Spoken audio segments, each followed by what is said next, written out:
Chocolate cake with chocolate ganache எப்படி செய்யறதுன்னு பார்க்கலாமா? மைதா 1 cup, cocoa powder 1/3 cup, baking powder 1 teaspoon, baking soda 1 teaspoon, உப்பு 1 pinch சேர்த்து இது எல்லாத்தையும் நல்லா சலிச்சு எடுத்துக்கிறேன்.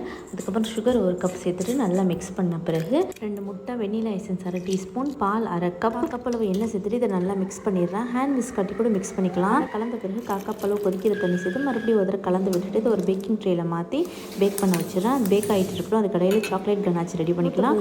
சாக்லேட் 60 ml பால் சேர்த்து டபுள் பாயிலிங் மெத்தடில் அப்படி சாக்லேட்டை மெல்ட் பண்ணி எடுத்த பிறகு 1 டேபிள் ஸ்பூன் பட்டர் சேர்த்து ஆஃப் பண்ணிடுறேன். அது நல்லா ஆறட்டும். கொஞ்சம் நேரம் ஃப்ரிட்ஜில் கூட வச்சா கூட பரவாயில்ல. கேக்கும் நல்லா வெந்துச்சு. கேக் நல்லா வெந்து நல்லா ஆறின பிறகு அது கொஞ்சம் சைஸ் பண்ணிவிட்டு 2 லேயராக கட் பண்ணிவிட்டு ரெடி பண்ணி வச்ச சாக்லேட் கனாச்சா ஃபுல்லாக ஸ்ப்ரெட் பண்ணிக்கிறேன். ரொம்ப சிம்பிளான சாக்லேட் கேக் தான். ரொம்ப டேஸ்ட்டாகவும் இருக்கும். ஆனால் பீட் பண்ணும்போது ரொம்ப நேரம் பீட் பண்ணாமல் மிக்ஸ் ஆகிற அளவுக்கு பீட் பண்ணால் போதும். பர்ஃபெக்டாக வரும். இந்த மெஷர்மெண்ட்டுக்கு செஞ்சிங்கன்னா ட்ரை பண்ணி பார்த்துட்டு எப்படி இருந்துச்சுன்னு சொல்லுங்கள். Thank you so much.